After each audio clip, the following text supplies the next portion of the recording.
Yeah, it's great to be back.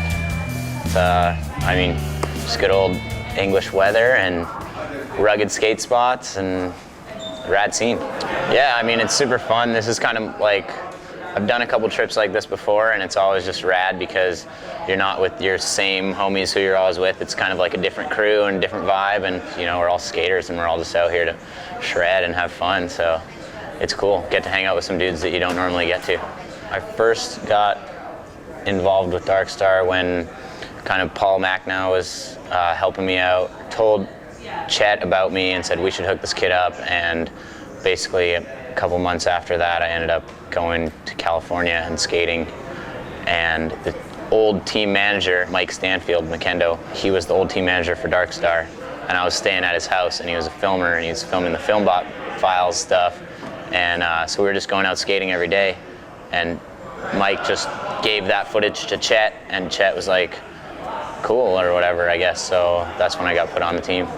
Yeah, for sure. I mean, I grew up watching, you know, Hasty, Machnau, Galea, seeing McCrank at the skate park, just all those guys, and I would kind of be like the Grom going on the sesh with those dudes, and usually they'd be going to like some gnarly rail, and I'd be like, I can't fuck with that rail, like, and then they'd be like, oh, we'll take you to this gap, like right around the corner or something, and then I'd go huck down the gap afterwards. So, but I learned a lot from those guys. I mean, I learned like how to skate pretty much and how to act like a normal human being, I guess. I don't know, they were like my bigger brothers that I never had. Yeah, we'll go skate with Chet sometimes. He's pretty busy, more now than ever because he just had his first child, but he's got a mini ramp in his backyard, and as we all know, he's the mini ramp champ, so he'll call us up, invite all the homies over and go rip on his mini ramp.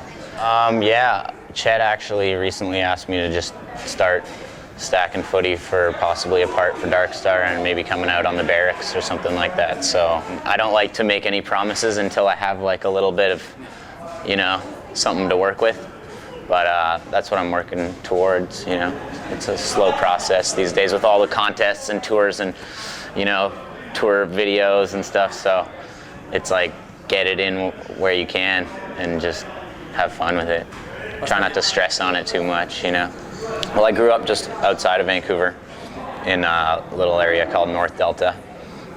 It's about a 45-minute train ride and bus, and me and my buddies would just take the train down to the city and go cruise around, and everything was skate stopped and capped because I think Vancouver is the city where they invented skate stoppers, which is very unfortunate, but we just managed to work around it. You know, we would just skate a lot of stairs and stuff like that. So no, it's all camaraderie, brotherly friendship, and I mean, we used to like butt heads more, but we're just kind of beyond that now, and we just skate and have fun. And I mean, there's like a lot of tricks that he'll do that I don't do, and vice versa. But that's just like another one you said, like you're just product of your environment. So like he's always doing those tricks, I'm always doing these tricks, and I mean, I can try to do his tricks, but I suck at them.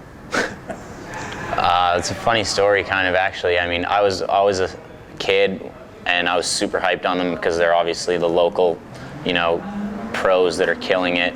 Basically, they opened the RDS indoor skate park, and Vancouver rains just as much as the UK. So we were there all the time, and we would be sneaking into the park, not paying our fees and all that stuff. And they started like getting so sick of us, like, but then at the same time they were like, maybe we should just hook them up and let them skate for free and then give them product. And so that pretty much just all happened like at the same time.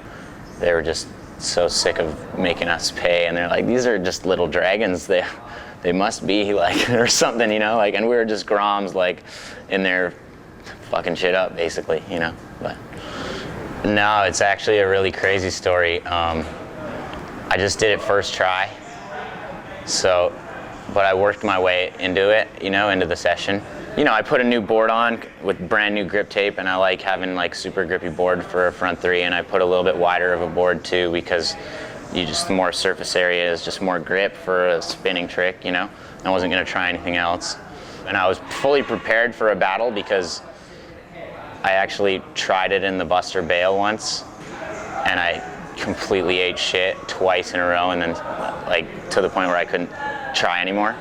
Only 2 slams just took me out. And then, so I didn't want to slam, and I knew what it felt like to roll away from it because I'd ollied it before. And the run up on it has actually been kind of redone, and it's a little better now. It used to really go down a lot, and now it just goes down a little bit.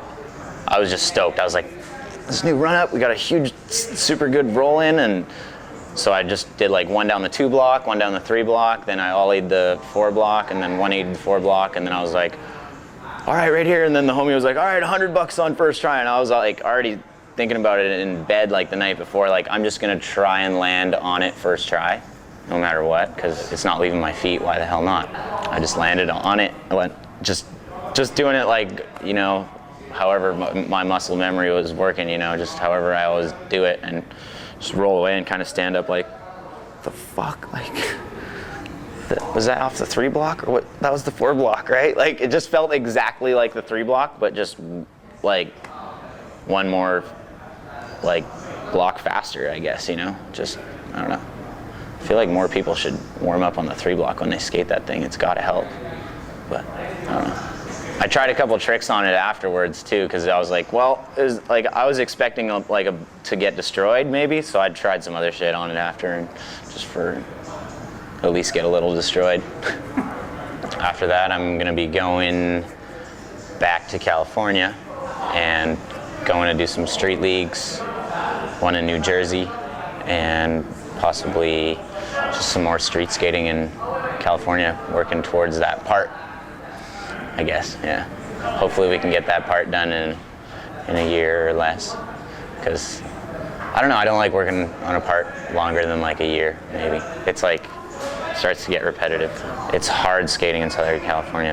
Everything's like been killed, and if you go to the spot and you don't really know what's been done, chances are like you're gonna do something and then you're gonna turn on the video and be like, oh man, like, you're not even stoked anymore. My name is Ryan Decenzo. We're here with Route 1 on the Dwindle Tour. Check it out.